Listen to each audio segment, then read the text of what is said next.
지금은 60세를 신중년이라고 합니다. 그리고 70세 노인을 초로장년이라고 부릅니다. 그렇지만 말로만 중년 장년이면 뭐합니까? 그에 걸맞은 매력적인 포인트가 있어야 하지 않겠습니까?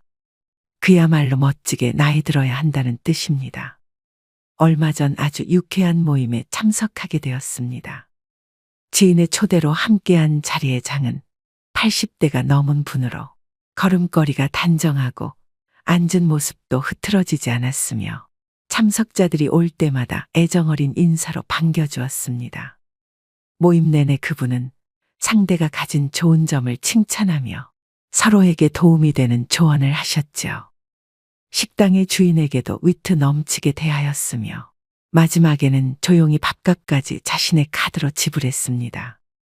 한 번도 염색하지 않으셨다는 머리는 화이트와 그레이가 어울려 더욱 단정한 모습을 보이셨고 하얀 셔츠에 자켓 차림은 꽤 멋있는 옷차림이었습니다. 10명이 모여 식사를 하였는데 모임이 파하고 집에 돌아와도 유쾌한 기분이 내내 들었습니다. 아름다운 노년의 전형을 보게 된 것 같아 앞으로의 지향점도 생기기도 해서 좋은 기분이 들었는데요. 우리가 흔히 매력이 있다고 하면 용모가 멋지고 아름다운 젊은이들을 떠올리기 쉽지만 나이 든 분들의 매력은 경륜까지 더해져 훨씬 깊이가 있다는 것을 깨닫게 된 좋은 경험이었습니다. 여러분은 이 노신사를 보고 어떤 생각이 드시나요? 우리는 늙는 것이 아니라 익어가는 것이라 했습니다. 그런데 익어가더라도 곱게 익어가고 익어갈수록 매력이 넘치지 않으면 안 됩니다. 다 늙어서 무슨 매력이냐 하시는 분들도 분명 계실 겁니다.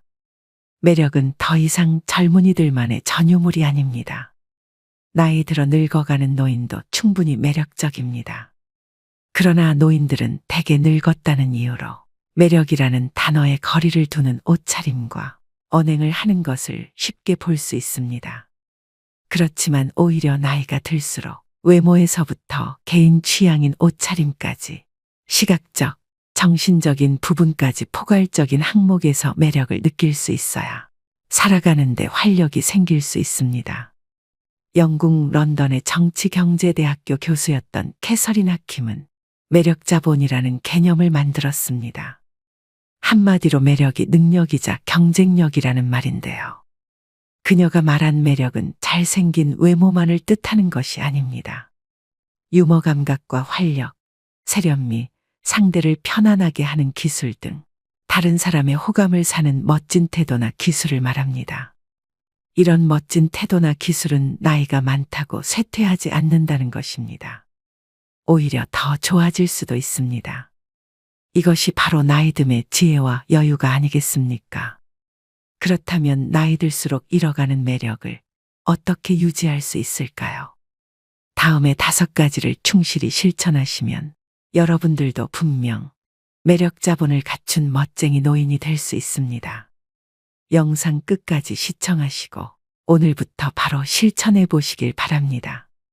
첫째, 자주 웃으셔야 합니다. 얼마 전 지하철의 경로석에 앉은 노인들을 유심히 관찰해 보았습니다. 거의 모든 노인의 인상이 찌그러져 있었는데요. 이처럼 대개 노인하면 인상이 찌푸려져 있는 모습을 떠올립니다. 그러나 가끔 인터넷에서 사진을 검색하다 환하게 웃고 있는 주름진 노인의 얼굴을 보면 훨씬 안정감을 주고 세월의 깊이를 느끼게 해줍니다. 그러니 자주 크게 일부러라도 웃으셔야 합니다. 상대가 한 말의 웃음소리로 화답해주면 상대와의 관계도 좋아질 것입니다. 되도록 늘 웃는 얼굴을 유지하셔야 합니다. 좋은 인상을 주려면 늘 웃는 연습을 해보는 것입니다. 거울을 보고 입꼬리 올리고 씩 웃어보세요. 나이 들어 웃는 얼굴을 만드는 것이야말로 가장 중요한 매력 포인트입니다. 둘째, 항상 마음의 여유를 가지셔야 합니다. 특히 사소한 일에 이러쿵저러쿵 따지지 말아야 합니다. 나이 들어가면서 불평불만이 잦은 것은 듣는 사람에게 동정심을 일으키지도 못하고 오히려 흉하다는 생각을 하게 합니다. 조금 불편해도 왜 나를 챙기지 않지 하는 마음을 버리고 마음의 여유를 가지셔야 됩니다. 마음에 안 들고 불편하더라도 웬만한 것들은 모두 양보하며 웃어넘기세요. 그래야 멋진 노년이 될 것입니다. 셋째, 품격을 지키셔야 됩니다. 무단횡단하는 일이 나이든 이의 특권은 아닌 것과 같이 삼가야 할 것은 확실히 삼가야 됩니다. 나이 들었으니 용인 되겠지 하는 생각은 하지 말아야 됩니다. 오히려 나이 든 사람이 하는 말을 듣게 됩니다.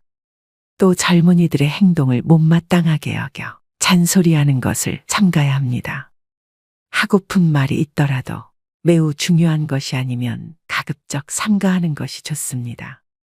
음식을 앞에 두고 맛을 타박하지 말고 감사의 인사를 전한다면 더욱 맛있는 식사를 할 수 있을 것입니다. 음주 후에도 중언부언을 삼가시고 몸가짐을 흐트리지 않아야 합니다. 나이가 들면 청력의 손실로 목소리가 점점 커지니 말할 때도 주의 깊게 이야기해야 됩니다. 노인이라도 다 똑같은 노인이 아닙니다. 시기적절한 유행도 외면하지 말고 나이 들수록 자신의 외모도 다듬고 가꾸고 옷차림도 더 신경 쓰셔야 합니다. 그래야 노년의 품격이 자연스럽게 드러나는 것입니다. 넷째, 하루를 만끽하며 사셔야 합니다. 과거의 일, 특히 왕년의 내가 하지 않는 것입니다. 그리고 미래도 걱정하지 말아야 합니다. 불생불멸의 진리와 인과응보의 진리가 있습니다. 인생은 생로병사의 이치에 따라 돌고 도는 것입니다. 노인에게 내일은 없고 내 인생의 가장 젊은 날은 오늘입니다. 오늘에 최선을 다하고 즐겁게 살면 매력적으로 보이게 됩니다. 거기에 더해 세상을 사랑의 마음으로 보고 인생을 관조하면 망하는 일상이 감사 생활로 변하게 되어 표정도 온화해지고 말씨도 부드러워지니 매력지수는 한층 상승하게 될 것입니다. 즉, 세상을 선한 눈으로 바라보면 세상은 더욱 아름답게 보입니다. 그리고 측은지심과 자비가 넘쳐나게 되는 것이죠. 미국 대통령이었던 루즈벨트의 부인 엘레나 여사가 남긴 명연설문 중에 한 구절 중에 이런 말이 있습니다. 아름다운 젊음은 우연한 자연현상이겠지만 아름다운 노년은 누구도 쉽게 빚을 수 없는 예술작품이다. 그렇습니다. 오늘이라는 현재에 충실하고 만끽하고 사셔야 됩니다. 다섯 번째, 긍정적이고 적극적으로 살아가셔야 합니다. 긍정적인 태도는 실제로 기대 수명을 7년까지 연장한다고 합니다. 행복한 노년은 거저오지 않습니다. 건강하고 행복한 80세는 수십 년 전부터 차곡차곡 쌓아올린 노력의 결과물입니다. 이제 부정적인 모든 것은 지우는 것입니다. 자신의 익어감을 편안히 순리대로 받아들이는 것이 훨씬 더 평안하고 매력적이며 중후한 멋을 풍기게 되는 것이 아닐까요? 그리고 조금은 바보같이 조금은 믿으며 사는 것입니다. 베푸고 사는 것이 당장은 손해라는 생각이 들 수 있지만 오히려 멀리 보면 큰 이익으로 돌아옵니다. 베푸는 것에는 세 가지가 있습니다. 정신, 육체, 물질 세 방면이 있는데요. 재물이 있으면 재물로, 재물이 없으면 힘으로 도울 수 있는 방법을 찾아야 합니다. 어떤 조직에서라도 책임이 맡겨지면 망설임 없이 몸을 던져 정열적으로 책임을 완수하는 것입니다. 여러분 어떠신가요?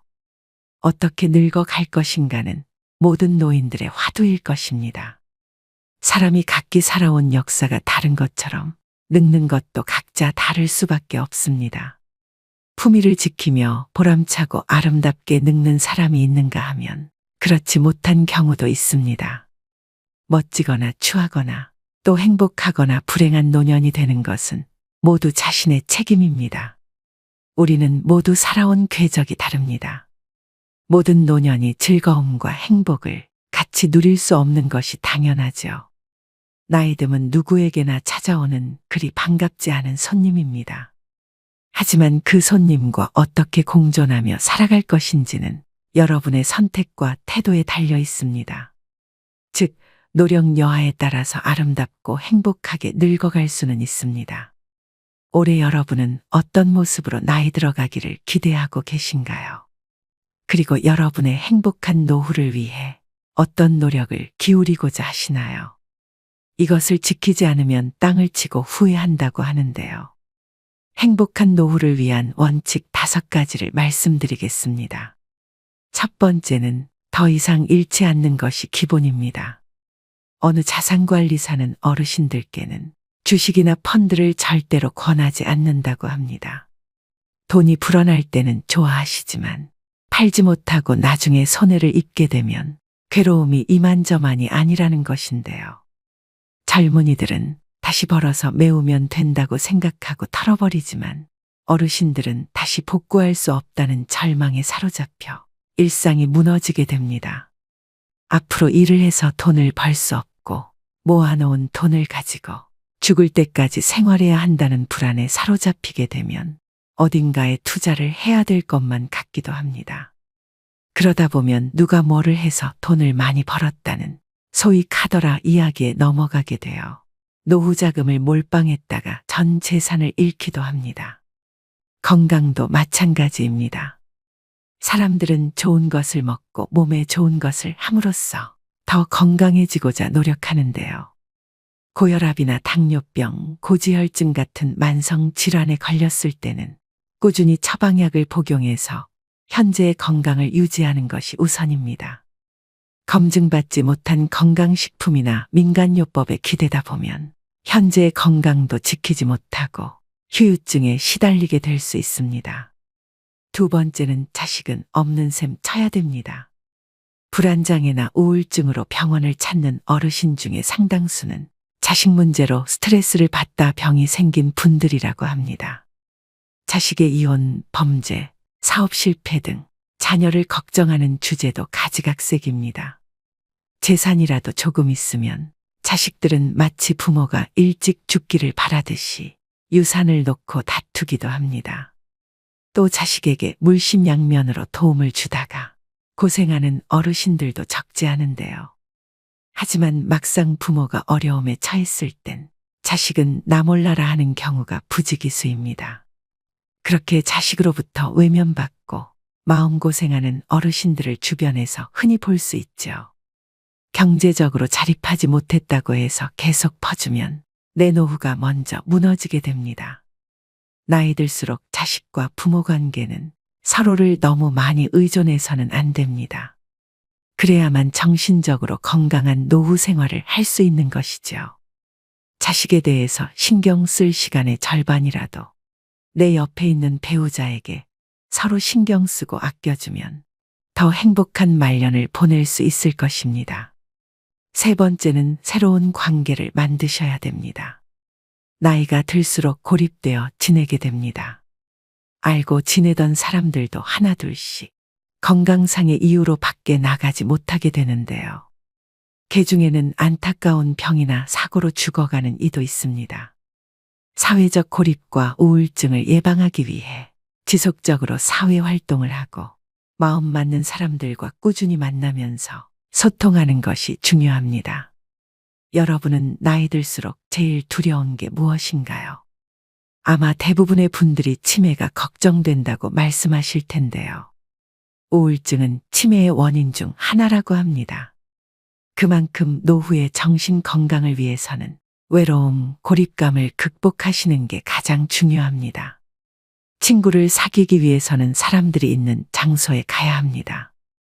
기존의 인연을 이어가는 모임도 중요하지만 같은 취미를 가진 사람들이 모인 동호회나 봉사활동 같이 새로운 사람을 만날 수 있는 기회도 만드셔야 됩니다. 혼자 되는 것이 두려워 마음이 맞지 않는 사람과 계속 인연을 유지하시는 분들이 있습니다. 그런 점에서도 새로운 관계를 맺어 아프고 속상한 일이 있을 때 만나서 얘기할 이가 있어야 합니다. 네 번째는 나에게도 너그럽고 남에게도 너그러워야 합니다. 일생을 아주 단순하게 나누면 행운, 보통, 불운으로 3등분 할 수 있을 것입니다. 하지만 삶이 그렇게 단순하지만은 않지요. 행운과 보통의 경계선에 위치한 일이 발생하는 경우 누구는 행운으로 받아들이고 누구는 보통으로 받아들입니다. 즉, 삶을 어떻게 대하느냐에 따라 달라집니다. 항상 내가 맞고 남은 틀려야 한다고 고집하는 이는 자신이 틀릴 때마다 화가 나서 싸울 것입니다. 나도 틀리고 남도 틀리다고 생각하는 사람은 매사에 부정적입니다. 남편도 마음에 안 들고 자식도 마음에 안 들고 직장도 마음에 안 들고 나라도 마음에 안 듭니다. 가장 마음 편하게 사는 사람은 나에게도 너그럽고 남에게도 너그러운 사람입니다. 세상에 대해서 기대하는 것이 하나도 없다는 것은 희망이 없다는 것인데요. 하지만 세상에 대해서 기대치가 너무 높으면 매사가 불행해집니다. 사람도 일도 돈도 내 기대를 채워주지 못합니다. 따라서 나에게도 만족하고 남에게도 만족하는 삶을 살아야 합니다. 마지막 5번째는 현재에 집중해야 합니다. 옛날은 옛날이라고 생각을 하고 툭툭 털고 일어나야 합니다. 과거에 행복했다는 생각 때문에 현재가 불행하게 느껴져서는 안 됩니다. 과거의 트라우마로 인해 아직까지 불행에서 벗어나지 못해서는 안 됩니다. 미래에 대해서도 마찬가지입니다. 희망을 잃고 절망에 빠지면 현재도 불행해집니다. 장밋빛 미래에 현혹되면 현재를 대강대강 살면서 꿈을 쫓는다고 생각하기 쉽습니다. 과거의 잘못을 돌이켜보면서 같은 실수를 되풀이하지 말아야 한다는 점에서 과거 역시 무시해서도 안 되겠죠. 미래에 대한 희망도 필요하고 미래에 대한 걱정도 필요합니다. 하지만 삶의 중심은 언제나 현재여야만 한다는 것을 명심하셔야 됩니다. 행복하고 건강한 노년을 위한 필수 원칙 5가지를 말씀드렸는데요. 사람들은 살다 보면 흔히 지금보다 더 나빠질 게 없다는 말을 하곤 합니다. 하지만 과거가 현재가 되고 현재가 미래가 됩니다. 최악의 시점이라고 생각이 들던 과거의 한때도 지금 돌이켜보면 그때가 지금보다는 나았다는 생각이 들 수 있을 텐데요. 60살이 되면 50살이었을 때를 생각하면서 그때는 좋았다고 여기고 80살이 되면 70살이었을 때가 좋았다 여기기 마련입니다. 그렇기 때문에 나이 들어서도 매 순간 계속해서 좋은 추억을 만드는 것이 중요합니다. 젊었을 때의 추억만이 나이 들어 힘이 되는 것이 아닙니다. 누구나 100살까지 살 수 있는 세상에서 나이 들어서 만들어진 좋은 추억도 훌륭한 인생 미천이 됩니다. 마지막으로 노후철의 명심보감을 들려드리면서 오늘의 영상 마무리하겠습니다. 부르는 데가 있거든 무조건 달려가라. 불러도 안 나가면 다음부터는 부르지도 않는다. 아내와 말싸움이 되거든 무조건 져라. 여자에게는 말로써 이길 수가 없고 혹 이긴다면 그건 소탐대실이다. 밥도 제대로 못 얻어먹는 수가 있을 것이다. 일어설 수 있을 때 걸어라. 걷기를 게을리하면 일어서지도 못하게 되는 날이 생각보다 일찍 찾아올 것이다. 남의 경조사에 나갈 때는 제일 좋은 옷으로 차려입고 나가라. 내 차림새는 나를 위한 뽐냄이 아니라 남을 위한 배려다. 더 나이 먹기 전에 아내가 말리는 것 말고는 뭐든지 시작해보라. 일생 중에 지금이 가장 젊은 때다. 옷은 좋은 것부터 입고 말은 좋은 말부터 하라. 좋은 것만 하여도 할 수 있는 날이 얼마 남지 않았다. 누구든지 도움을 청하거든 무조건 도와라. 나 같은 사람에게 도움을 청하는 사람이 있다는 것을 감사히 생각하자. 안 좋은 일을 당했을 때는 이만하길 다행이다 하고 믿었던 사람에게 배신당했다면 오죽하면 그랬을까 하고 젊은 사람에게 무시를 당했으면 그러려니 하고 살자. 범사에 감사하며 살자. 적어도 3가지는 감사해야 한다. 나를 낳아서 키워준 부모에게, 이날까지 밥 먹고 살게 해준 직장에, 한평생 내조하느라 고생한 아내에게 감사하자. 이 3가지에도 감사함을 모른다면 사람의 도리가 아니다. 나이 들었어도 인기를 바란다면 입은 닫고 지갑은 열어라. 자식에게 용돈 주고 후배들에게는 가끔 한턱을 쏘고 아내와는 외식을 자주 하라. 어떤 경우에라도 즐겁게 살자. 현실의 고통도 지나고 보면 아무것도 아니다. 보고 싶은 사람은 미루지 말고 연락을 해서 약속을 잡아 만나라. 내일 죽는다고 생각하자. 오직 한 번뿐인 인생살이 순간을 소중하게 여기고 만나는 인연마다 귀하게 여기자. 오늘도 노후의 지혜와 함께 해주셔서 감사드립니다. 황금빛으로 무르익어가는 여러분의 지혜로운 인생을 언제나 응원합니다. 오늘은 조금 무겁고 현실적인 이야기를 나눠볼까 합니다. 인간이라면 누구도 피할 수 없는 한 가지가 있죠. 우리 모두는 언젠간 늙고 병들어 죽게 마련입니다. 죽음을 떠올리는 것을 금기시하는 우리는 죽음의 맨 얼굴을 애써 보지 않으려 하다가 부모나 배우자, 자식처럼 가까운 사람을 잃고 나서야 허둥지둥 죽음에 관해 생각합니다. 그러나 그것도 잠시, 산 사람은 살아야 한다며 또다시 현재에만 집중하지요. 하지만 우리 대부분은 호스피스 병동의 환자처럼 임종실의 주인공이 될 것입니다. 이처럼 우리 모두는 언젠가 죽음을, 사랑하는 이와의 영원한 이별을 준비해야 합니다. 사실 그보다 더 힘든 것은 죽음의 순간 작별 인사도 하지 못하는 것일 텐데요. 인간이 세상을 떠나기 전 때가 왔다는 것을 알 수 있다면 얼마나 좋을까요? 스스로 삶을 마무리하는 시간을 가질 수도 있고 사랑하는 사람의 마지막 순간을 지킬 수도 있을 것입니다. 인생이라는 웅장한 공연의 커튼이 내려가는 그 순간, 여러분과 저는 무엇을 뜨겁게 느끼면서 육체와 이별하게 될까요? 임종 직전 대부분의 사람들에게 나타나는 공통점이 있다고 하는데요. 그래서 오늘은 임종 전 일어나는 대표적인 6가지 증상에 대해 살펴보려고 합니다. 오늘의 영상 끝까지 시청하시고 인생의 마지막 여정을 위한 해안을 얻으셨으면 좋겠습니다. 바로 시작하겠습니다.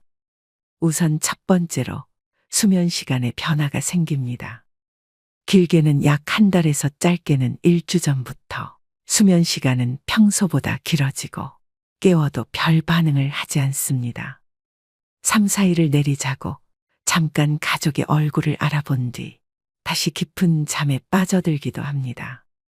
마치 혼수 상태처럼 잠만 자는 것이 특징인데요. 보통 사람은 잠을 잠으로써 몸이 회복되는 작용이 일어나지만 임종 전 환자는 몸이 회복되는 것이 아니라 대사가 서서히 느려져 체내의 장기 기능이 떨어지고 있는 것을 의미합니다. 또 갑자기 이상한 말을 하기도 하며 이유 없는 공포감을 드러내기도 하는데요. 항상 의식에 반응이 없는 것은 아니기 때문에 의식이 명료할 때 하고 싶은 대화를 미리 해두는 것이 좋습니다. 두 번째는 피부가 변합니다. 임종 전의 피부 변화는 종종 발생할 수 있는 현상 중 하나입니다. 주로 다음과 같은 양상으로 나타날 수 있습니다. 첫째, 차가운 피부. 임종에 접어들면서 혈액순환이 감소하고 체온이 떨어지면서 손과 발, 얼굴 등이 특히 차가워질 수 있습니다. 둘째, 천진 및 발색 변화. 피부의 진피와 표피의 경계가 더욱 뚜렷해지고 피부가 창백해질 수 있습니다. 혈액순환이 감소하면서 발색 변화가 나타납니다. 셋째, 수족 부종. 종종 임종 전에는 신부전이나 체내 액체 이동의 변화가 생길 수 있어서 손과 발이 부어오를 수 있습니다. 넷째, 건조한 피부. 신체 대사가 감소하면서 피부가 건조해지는 것이 일반적입니다. 각 단계가 진행됨에 따라 피부가 푸르스름해 보이는 청색증이 나타나기 시작합니다. 임종 전 대표적인 증상 세 번째는 정신이 맑아집니다. 죽음에 다다르면 오히려 정신이 맑아지고 뚜렷해지는 모습을 보이는 경우가 여럿 있습니다. 보통 이런 현상은 노화로 죽음을 맞이하는 노인들에게서 많이 발견되는 증상입니다. 이런 경우 제 기능을 하지 못하던 뇌도 순간적으로 제 기능을 해서 전에는 바로 옆에 있어도 잘 알아보지 못하던 가족들을 알아보고 초점을 잃었던 눈에도 힘이 생깁니다. 이런 상황에서 보통 어르신들은 가족들과 인사를 나누고 유언을 하시기도 합니다. 이럴 때 종종 힘있고 뚜렷한 눈으로 천장이나 창밖을 계속해서 주시하는 경우가 많다고 합니다. 네 번째는 호흡이 변합니다. 보통 임종 과정에서 나타날 수 있는 호흡은 체인스톡 호흡이라고 합니다. 임종이 다다르면 숨을 몰아쉬고 또 잠시 멈췄다가 또 몰아쉬는 경우가 반복됩니다. 이런 경우 보통 임종 과정에 가까웠다고 보게 되고 자연스럽게 숨을 쉬지 못하고 목의 근육이나 턱, 가슴 근육 이런 것들을 많이 사용을 해서 숨을 쉬는 모습을 보입니다. 또 가래 끓는 소리가 나기도 하는데요. 죽음을 앞둔 사람은 가래를 삼키지도 뱉어내지도 못하게 되면서 목에 분비물이 쌓이게 됩니다. 따라서 숨을 쉴 때 가래 끓는 소리가 납니다. 영어에서는 죽음의 딸랑이라고 이를 뜻하는 단어가 있을 정도로 대표적인 임종의 신호이기도 합니다. 다섯 번째는 식욕 감소 및 갈증이 생깁니다. 임종 전 증상으로 며칠, 몇 주 동안 많은 사람들은 음식과 음료에 대한 욕구가 감소하는 것을 경험하는데요. 거식증으로 알려진 이러한 식욕부진은 신체 쇠퇴의 자연스러운 부분입니다. 몸이 필요한 것만 받아들이고 필요하지 않은 것은 배출합니다. 또 입이나 목이 건조해지고 입술이나 혀가 갈라지거나 침이 끈적끈적해집니다. 마지막 여섯 번째는 변실금이 생깁니다. 임종 전 환자는 소변색이 진해지고 양이 줄어들게 되는데요. 모든 근육의 힘이 서서히 풀리게 되면서 환자의 의지와는 상관없이 괄약근의 힘 조절 때문에 변실금이 생기곤 합니다. 임종이 가까워질수록 대변의 양이 많아지고 반대로 혈압은 저하되어 소변의 양은 줄어들게 됩니다. 여러분 어떠신가요? 말씀드린 증상은 죽음의 접근과 더불어 몸과 정신의 변화를 나타내며 종종 죽음의 문턱에서 받아들임과 평온을 준비하는 과정으로 볼 수 있습니다. 의식이 없고 표현을 할 수 없을 때를 대비해서 의식이 있을 때 가족분과 소중한 사람들에게 충분히 전할 말을 하셔야 후회가 남지 않습니다. 요양병원에서 간호사로 20년째 일하고 있는 김미옥 씨는 수많은 죽음을 목격하면서 깨닫게 된 경험이 있다고 하는데요. 한 어르신은 폐렴으로 오랜 병상 생활을 하셨다고 합니다. 고령의 이 할아버지는 죽음이 문턱에 있었는데도 불구하고 아무도 어르신을 찾아오는 사람이 없었다고 합니다. 이 간호사가 수소문을 해보니 할아버지께서 젊은 시절에 가정을 돌보지 못하고 가족에게 지은 죄가 많으셨다고 합니다. 그래서 모든 인연을 끊고 혼자 사셨다고 하는데요. 이 어르신은 육체적으로 이미 돌아가실 시점이 지났는데도 불구하고 억지로 숨을 버티고 있는 느낌을 받으셨답니다. 가족을 수소문해서 아내분이 찾아오셨고 아내분은 남편의 손을 꼭 붙잡고 내가 용서해 줄 테니 이제 편안히 가셔요라고 하니 그제야 할아버지는 눈을 감으셨다고 합니다. 그렇게 사랑했던 가족이 떠나가게 되면 우리는 슬퍼할 겨를도 없이 뒤이은 장례를 준비해야 합니다. 가족 중 소중한 누군가를 허망하게 떠나보내고 다들 경황이 없지만 누군가는 꼭 준비해야 하는 일이죠. 무엇부터 해야 하는지 모르는 경우가 많아 당황하는 분들이 많습니다. 그나마 상조에 가입했으면 가입한 상조에 연락하면 그만이지만 까다롭고 복잡한 장례 절차와 조문객 접대, 막대한 장례 비용은 큰 부담으로 다가옵니다. 한 조사 결과에 따르면 국민의 80.4%, 즉 5명 중 4명은 상조 서비스가 꼭 필요하다고 답했는데요. 그렇다면 국내에 수없이 많은 상조회사 중 어떤 업체를 선택하는 것이 가장 현명할까요? 그래서 여러분들에게 합리적인 비용으로 상조 도움을 받으실 수 있는 고위상조 업체에 대해 소개해 드리려고 합니다. 고위상조 서비스를 바탕으로 나이 먹고도 모르면 바보 되는 장례 준비 3가지를 살펴보겠습니다. 첫 번째, 선불제와 후불제 중 어떤 상품을 선택해야 되나요? 먼저 선불제의 경우 말 그대로 미리 상조 비용을 지불하는 것인데 쉽게 말하면 보험과 같습니다. 일반적으로 120회 월납으로 총 납입금은 500에서 1000만 원 수준인데요. 이 금액에서 현장에서 추가 비용이 결제되는 경우도 허다합니다. 또 가입 시 가전이나 휴대폰 할인 등을 명목으로 가입을 유도하는 경우가 많고 이런 부분에 혹해 가입하시는 분들도 많습니다. 하지만 가전을 받는 돈은 막대한 금액을 내는 것 중 극히 일부에 지나지 않고 만약 도중에 업체가 폐업을 하는 경우 내 돈을 제대로 찾지 못해 소비자가 피해를 떠안는 경우가 많습니다.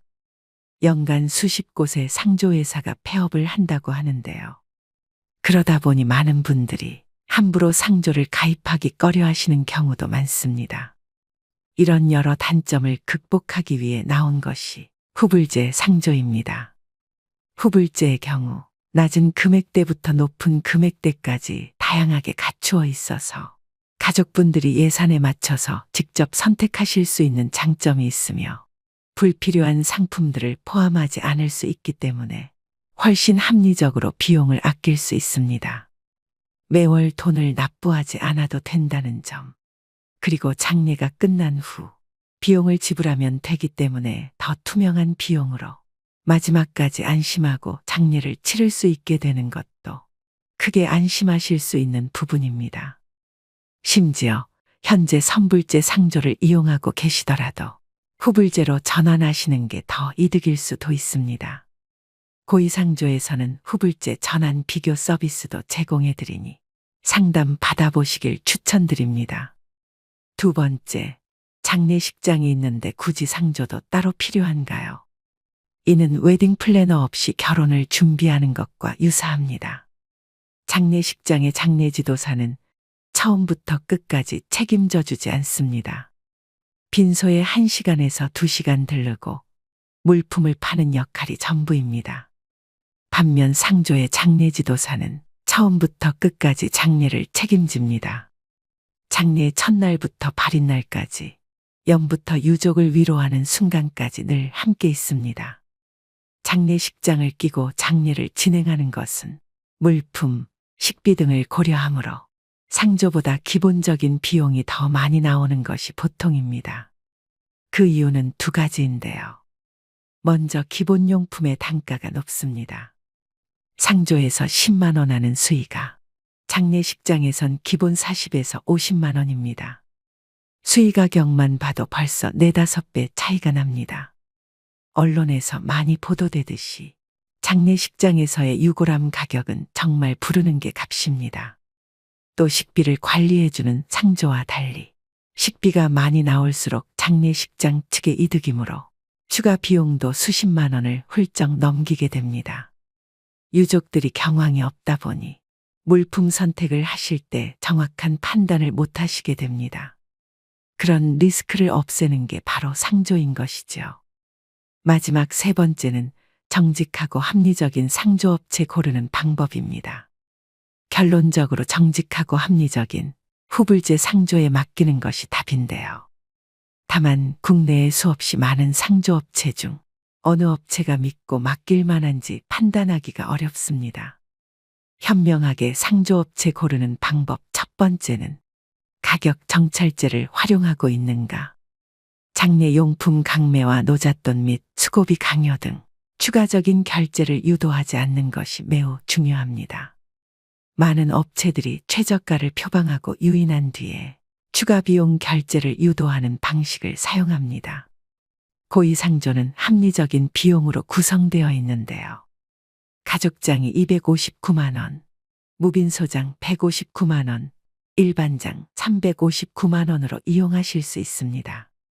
둘째, 미사용 품목을 공제하고 있는가. 고이상조는 권리 포기로 간주한다. 다른 품목으로 대체 제공한다는 등의 부정적인 관행을 따르지 않습니다. 하지만 많은 업체들이 품목들을 사용하지 않았음에도 공제하지 않고 있는 것이 현실입니다. 셋째, 친절한 서비스를 제공하는가. 당연한 말이지만 상조의 하청의 재하청 구조 등으로 비싼 비용을 지불하고도 소비자의 당연한 권리인 친절한 서비스가 제공되지 못하는 경우가 빈번합니다. 고위상조는 24시간 직영상담센터 운영과 엄격히 선발된 장례지도사를 통한 친절한 서비스 제공이 고객 만족의 최우선입니다. 나이 들수록 모르면 바보 되는 장례 준비 3가지에 대해 말씀드렸습니다. 이처럼 알면 알수록 꼭 필요한 게 상조라고 생각되는데요. 상조 서비스와 함께라면 전문가의 도움으로 온전히 애도에 집중할 수 있어 심적 부담감을 덜고 목돈이 필요한 장례를 물가 인상에도 변동 없는 금액으로 치를 수 있어 경제적 부담감을 덜 수 있습니다. 가족의 죽음은 슬프지만 누군가는 꼭 준비해야 되는 일입니다. 합리적인 고의상조를 통해서 사전에 장례 준비를 해놓는 것은 조금 더 현명하게 사랑하는 사람을 편안히 보내드리는 길일 것입니다. 전화 상담도 가능하니 필요하신 분들을 위해 전화번호를 남겨드립니다. 고의상조 1666-9784입니다. 가장 건강할 때 자신의 죽음과 사랑하는 가족의 죽음을 준비해 두면 남은 인생은 선물처럼 주어지고 노후를 더욱 활기차고 평온하게 살아갈 수 있을 것입니다. 오늘의 영상 어떠셨나요? 잘 죽으려면 잘 살아야 한다는 말이 있습니다. 그렇다면 잘 산다는 말은 무엇일까요? 용서를 빌어야 하는데 빌지 못했던 잘못들, 옆에 있는 사람에게 잘해주지 못한 것에 대한 마음이라고 마지막 순간에서 대부분의 사람들은 그렇게 말합니다. 모든 죽음은 슬픕니다. 하지만 슬픔 속에서 떠나더라도 우리는 죽음 직전까지 행복해야 합니다. 우리가 소중하게 간직해야 할 기억은 죽음이라는 끝맺음이 아니라 죽기 전까지 행복하게 살았던 시간입니다. 글을 쓸 때 첫 문장보다 마지막 문장을 먼저 생각하면 좋습니다. 마지막 문장을 생각한 뒤 글을 써나가면 흐름의 일관성이 생기고 글 전체가 한 호흡으로 연결되기 때문인데요. 인생도 글쓰기와 다르지 않습니다. 자신의 마지막을 응시하는 것은 삶의 일관성을 부여하는 일입니다.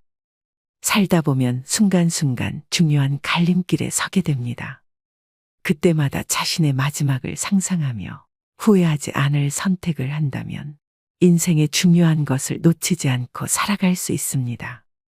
여러분 모두 후회가 남지 않는 행복한 노후를 보내셨으면 좋겠습니다. 마지막으로 인생에 대한 좋은 글 읽어드리면서 오늘의 영상 마무리하겠습니다. 무엇이 삶이고 무엇이 늙음이고 무엇이 죽음인가? 현재의 행복에 최선을 다함이 살며 이러한 삶이 오래되어 편해짐이 늙으며 영원히 쉬는 것이 죽음이라면 틀린 말일까? 사람들은 모든 면에서 양면성을 지닌다. 생과 사에 대해서도 그렇다. 어떤 사람들은 살기 위해 발버둥치고 또 어떤 이들은 쉽게 죽어버리려고 한다. 인간들 외에도 모든 생물은 열매를 맺는다. 벼이삭도 쌀을 맺으면 그 줄기와 이파리는 누렇게 시들고 볼품없어지는 것이다. 사과나무도 사과를 연글게 할 무렵이면 그 이파리는 벌레 먹어 흉한 모습이 된다. 사람도 이와 같이 그 열매, 곧 아들과 딸을 장성시키면 늙고 병들어 볼품없는 모습으로 변해가는 것이다. 이러한 현상은 지극히 당연하고 자연스러운 것이며 우리는 그와 같은 모습에 오히려 존경심을 가져야 한다. 늙고 추하게 변해가는 것을 두려워해서는 안 된다. 또한 죽음을 두려워해서도 안 된다. 늙으면 쉬게 되는 것이고 죽는다는 것은 있던 것이 없어지는 것이 아니라 영혼과 육체가 분리되기 때문에 더 편히 쉬게 되는 것이다. 인생은 배를 타고 강을 건너가는 것과 같으며 강 저편에 닿으면 배를 버리고 무트로 올라가서 마을로 걸어 들어가는 것이다. 육신은 버리고 가야만 하는데요. 영혼은 마을로 들어가는 나그네인 것이다. 모든 것은 지나가게 마련이다. 고통의 괴로움도 시간이 지나면 새살이 돋아나서 괴로움의 상처는 아물게 마련이다. 어렵고 힘든 시기도 시간이 흐른 뒤에는 나에게 소중한 성장의 선물이 되었다는 사실을 깨닫게 될 것이다. 내 삶에는 희극만이 존재하지는 않는다. 희극과 비극이 늘 함께 공존한다. 나는 그것들과 함께 동행하면서 내 삶을 아름답게 꽃피우다. 때가 되면 소리 없이 지고 싶다. 오늘도 노후의 지혜와 함께 해주셔서 감사드립니다. 황금빛으로 무르익어가는 여러분의 지혜로운 인생을 언제나 응원합니다. 흔히들 한 번 사는 인생, 후회 없이 라는 말을 하고는 합니다. 하지만 후회 없는 인생을 보내는 사람은 아마 없을 겁니다. 크고 작은 인생 경험 속 후회는 늘 부산물로 남게 되죠. 흐르는 물은 내 세월과 같고, 부는 바람은 내 마음과 같고, 저무는 해는 내 모습과 같으니 어찌 늙어보지 않고 인생을 말할 수 있겠습니까? 젊은 날 식탁에는 꽃병이 놓였더니 늙은이 식탁에는 약병만 줄을 섭니다. 인생은 고작 꽃병과 약병 사이인 것을 왜 일찍 깨닫지 못했을까요? 잘 먹고 잘 사는 것은 모두의 꿈입니다. 그러나 영원한 삶은 없으니 내 식탁에 약병이 줄을 서기 전에 욕심은 좀 버리고 폼 잡지 말고 베풀며 사는 것도 잘 사는 방법이겠지요. 우리나라 사람들은 유독 나이에 대한 강박이 심합니다. 30은 신입사원으로는 늦은 나이. 40살은 결혼 못했으면 평생 혼자 산다는 인식. 50, 60이 되어 뭘 좀 해보려고 하면 나이 먹고 주책이다. 그러다 보니 나이라는 숫자에 얽매여 자신의 인생에 스스로 제약을 걸고 나이듦을 한탄하는 사람들이 많습니다. 하지만 여기 자연스러운 나이듦을 받아들이고 후회 없는 노후를 보내는 사람들이 있는데요. 또 우리보다 먼저 인생을 경험한 선배들이 죽기 전 가장 후회했던 것은 무엇일까요? 그래서 오늘은 이른이 되기 전 깨닫지 못하면 땅을 치고 후회하는 7가지에 대해 여러분들과 이야기를 나눠보고자 합니다. 오늘의 영상 끝까지 시청하시고 행복한 노후를 위한 해안을 얻으셨으면 좋겠습니다. 바로 시작하겠습니다. 죽기 전 사람들이 가장 많이 한 후에 첫 번째는 가족 등 타인이 바라는 삶을 산 것. 다른 사람들의 기대에 맞추지 말고 스스로에게 진실한 삶을 살 용기가 있었더라면 하는 것이었는데요. 많은 사람들이 부모님이나 타인의 기대에 부응하기 위해 하고 싶은 일이 있어도 자신의 의지를 억지로 굽히며 살아갑니다. 우리나라에는 오죽하면 K장녀, K장남이라는 말도 있죠. 물론 내가 사랑하는 가족이 원하는 삶을 사는 것도 어떤 의미에서는 행복이 될 수 있지만 이러한 선택이 반복되면 점점 개인적인 만족을 무시하고 외부 요인에 기반한 삶을 살게 될 수 있습니다. 사람들은 삶이 끝나갈 때쯤 돼서야 얼마나 많은 꿈을 이루지 못했던가를 명확하게 볼 수 있습니다. 자기 자신을 돌보는 것, 그것은 인생의 성공을 위해 앞만 바라보며 달리던 중년을 지나면서 그 중요성과 필요성이 더욱 커집니다. 지금이라도 늦지 않았습니다. 타인의 기대보다는 내가 원하는 삶은 무엇인지 깊이 통찰해 보셔야 합니다. 그래야 훗날 삶이 다할 때 다르게 살았으면 어땠을까가 아닌 이렇게 살아서 기쁘다라는 생각이 들 것입니다.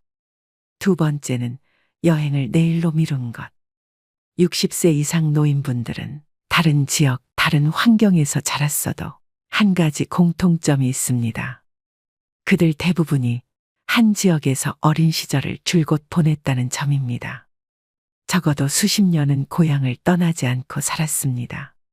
요즘은 인터넷이나 스마트폰으로 세상의 여러 풍경과 다양한 사람들의 모습을 접할 수 있었지만 1980년대까지만 해도 비행기를 타본 사람 역시 극히 드물었죠. 그래서 어르신들은 여행을 더 많이 했더라면 이라고 아쉬움을 표현합니다.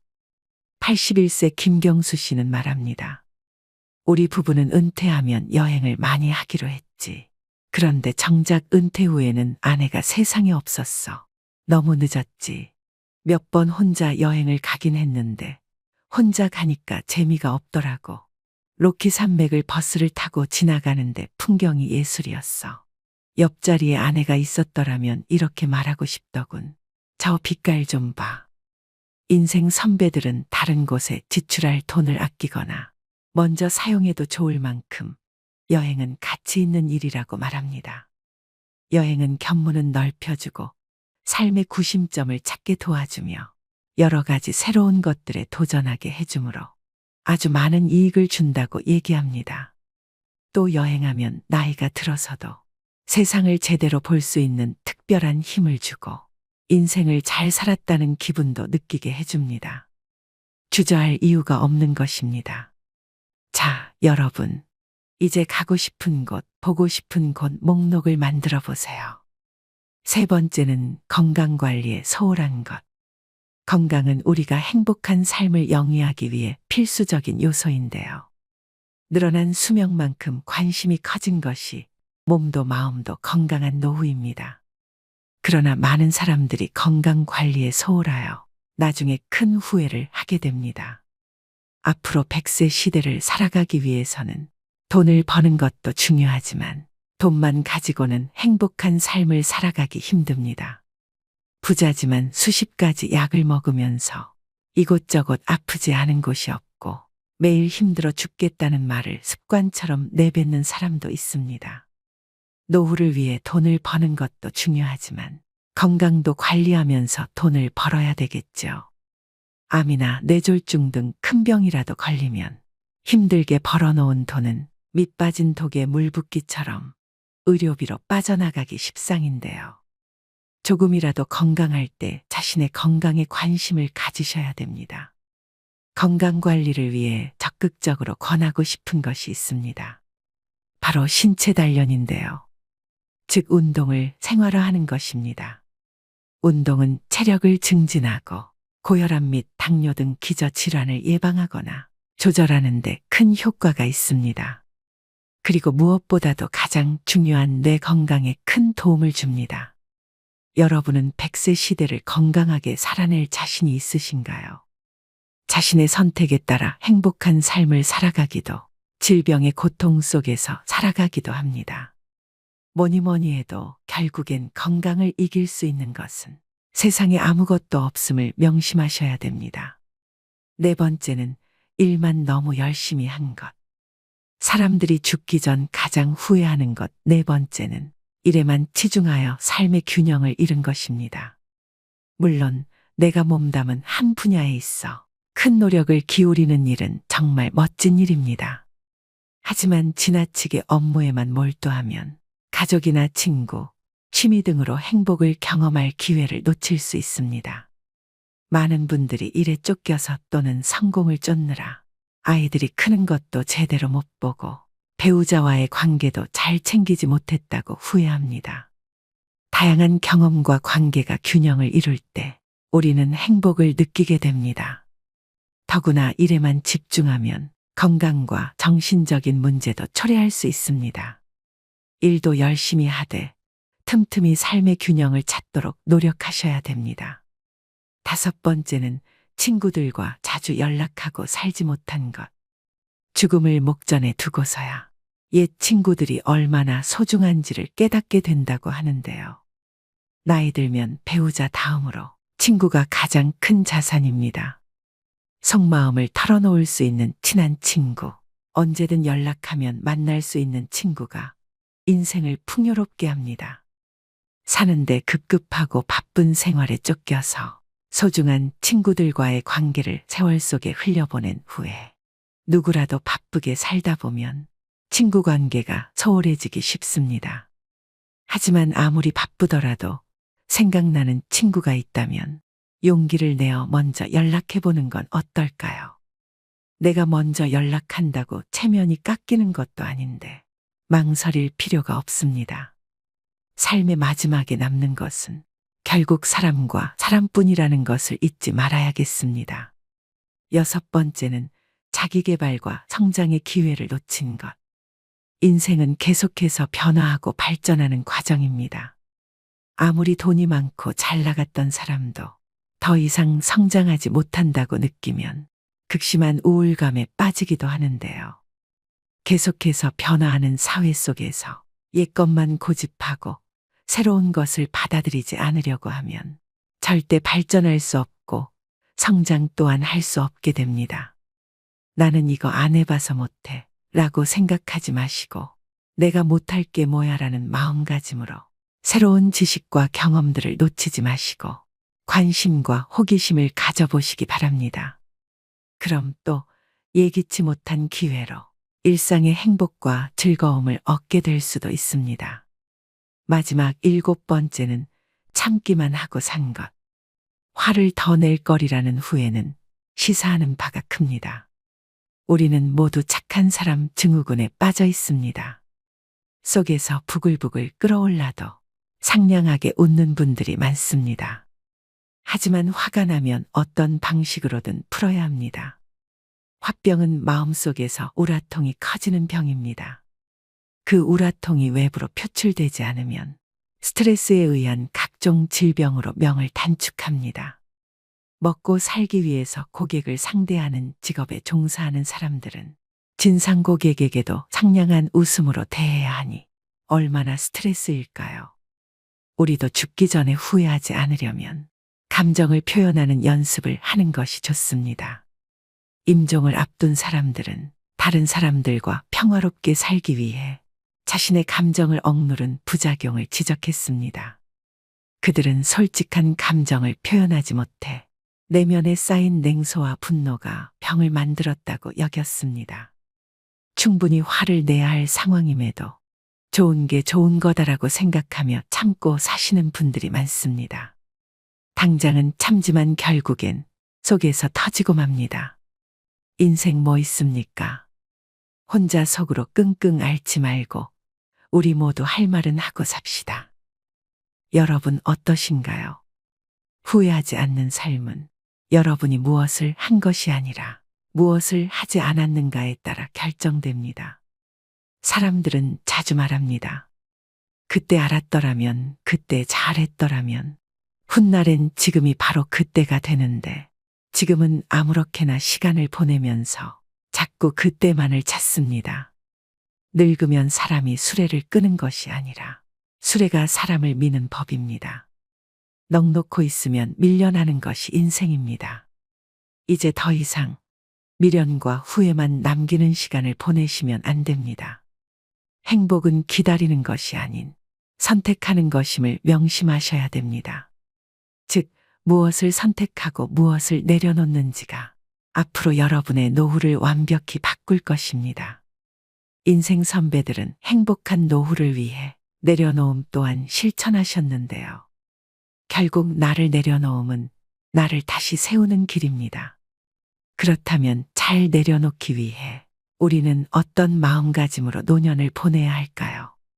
등산도 인생도 오르는 길이 힘들지만 내려가는 길은 더더욱 어렵습니다. 그래서 삶의 길을 멋지게 내려가기 위해 늙음의 미학을 찾아보는 것입니다. 나이 들수록 행복한 노후를 보내기 위해 실천해야 되는 늙음의 미학 5가지에 대해 말씀드리겠습니다. 늙음의 미학 제1장은 비움의 미학입니다. 비움의 실천은 버림으로써 여백을 만드는 일입니다. 버림이란 말이 맞지만 너무 냉혹하게 들릴 수도 있죠. 점잖게 나눔이라 해도 좋습니다. 꽃이 비록 아름답지만 꽃을 버려야 열매를 맺을 수 있습니다. 처녀가 설령 아름답지만 처녀를 버려야 옥동자, 옥동녀를 낳을 수 있습니다. 죽음이란 버림의 끝입니다. 성취의 청춘도 아름답지만 버림의 노년은 더욱 아름답습니다. 이것이 늙음의 미학입니다. 주먹을 쥐고 태어나는 것은 세상에 대한 욕심이요. 손바닥을 펴고 죽는 것은 모든 소유로부터의 비움입니다. 생의 가장 큰 가르침은 죽음입니다. 선녀는 죽음으로써 인생의 진리를 깨우쳐 줍니다. 채운다는 관점에서 보더라도 비운 만큼만 채울 수 있습니다. 집지한개여 방쯔구주다. 두 손으로 잡아보았자 2개뿐이요. 놓으면 우주가 내 것인 것을. 늙음의 미학 제2장은 노련의 미학입니다. 노련이란 단어에는 늙을 노자를 씁니다. 노자에는 노련하다는 의미가 있습니다. 오랜 세월의 경륜에서 오는 노하우가 있어 노인은 노련한 경험의 결정체이지요. 노인은 돌다리도 두들겨보고 건너는 신중함이 있습니다. 술을 마셔도 젊은이처럼 속수무책으로 쓰러지지 않습니다. 그리하여 오뚝이라는 의미의 부도옹이란 별명이 붙은 것입니다. 늙음의 미학 제3장은 점잖음의 미학입니다. 노인이 되면 언행이 무겁되 어둡지 않습니다. 품격이 고상하되 야하지 않습니다. 그래서 점잖다라는 말이 성립됩니다. 곧 젊지 않다는 말입니다. 젊은이처럼 감성에 쉬이 휘둘리거나 분위기에 가볍게 흔들리지 않습니다. 젊은이의 잘못을 보고도 잘 나무라지 않음은 힘과 용기가 없어서가 아니라 그들도 그러한 시절을 겪어왔기 때문에 이해하고자 함입니다. 점잖음. 그것은 중후한 인생의 완결이자 노인이 보여줄 수 있는 장엄한 아름다움입니다. 늙음의 미학 제4장은 생각의 미학입니다. 노인이 되면 이런저런 생각이 많아집니다. 그러다 보니 했던 말을 또 하기도 합니다. 하지만 그 생각은 일념통천의 지혜의 샘물입니다. 늙은이는 늘 그 자리에 있는 이다. 생각이 깊고 많기 때문입니다. 그저 자리만 차지하고 있는 게 아니라 세상을 염려하고 가문을 지키면서 늘 그 자리를 지키는 것입니다. 늙음의 미학 마지막 장은 3분의 2의 미학입니다. 흔히 몸은 늙었어도 마음은 아직 청춘이라고 항변하는데 이 말은 사실입니다. 정신의 나이는 육신의 나이의 3분의 2에 불과합니다. 60세면 40세로 생각하고 90세면 60세로 생각합니다. 마음마저 육신과 똑같이 늙었다고 생각하면 삶이 위축됩니다. 죽는 날까지 젊은이의 기상으로 살아가야 합니다. 젊은 생각으로서 씩씩한 만년을 맞이해야 합니다. 인류의 평균 연령이 급격히 늘어감에 따라 온 세상이 고령화 사회로 접어들고 있습니다. 퇴직의 새벽을 맞이하면 인생 리모델링을 반드시 해야 합니다. 내 남은 인생의 가장 젊은 날이 바로 오늘입니다. 어제 죽은 자가 그토록 소망하던 오늘이죠.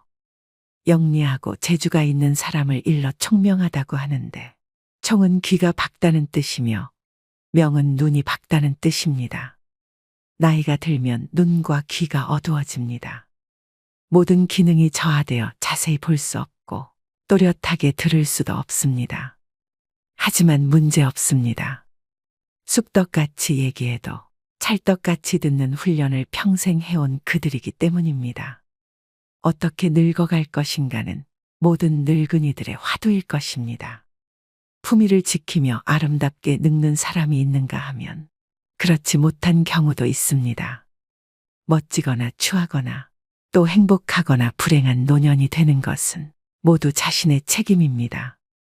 그렇다면 나이 들수록 우아하게 늙어가는 방법은 무엇일까요?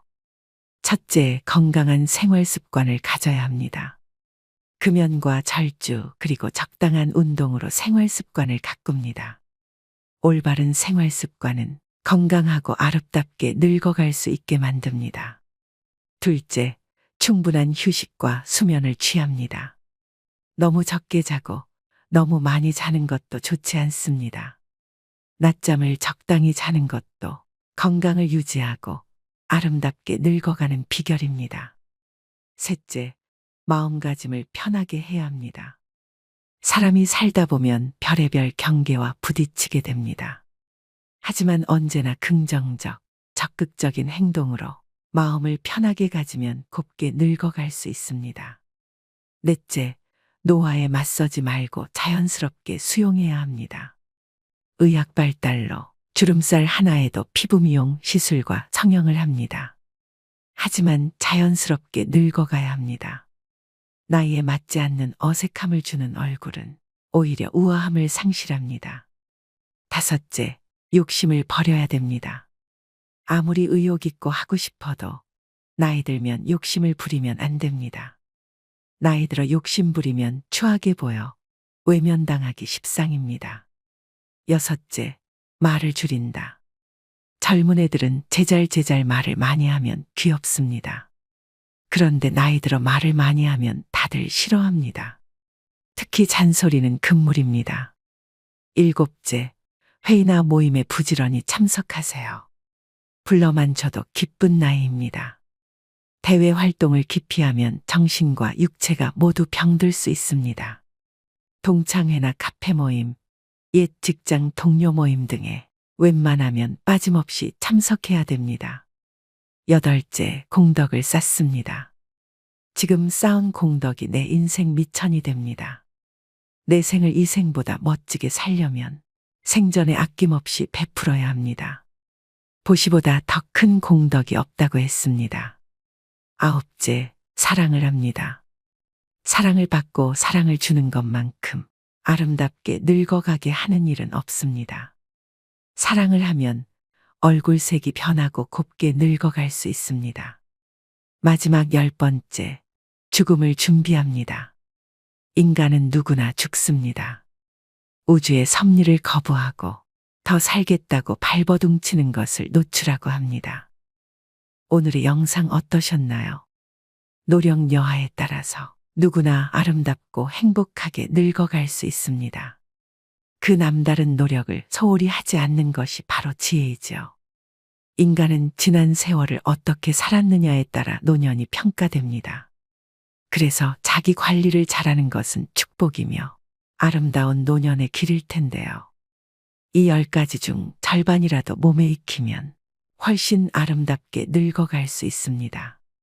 어여쁘게 물든 단풍은 봄꽃보다 아름답다고 했습니다. 나이만 먹고 백발이 된다고 다 어른이 아닙니다. 오늘의 영상이 여러분의 지혜로운 노후 설계에 도움이 되셨길 바랍니다. 오늘도 노후의 지혜와 함께 해주셔서 감사드립니다. 황금빛으로 무르익어가는 여러분의 지혜로운 인생을 언제나 응원합니다.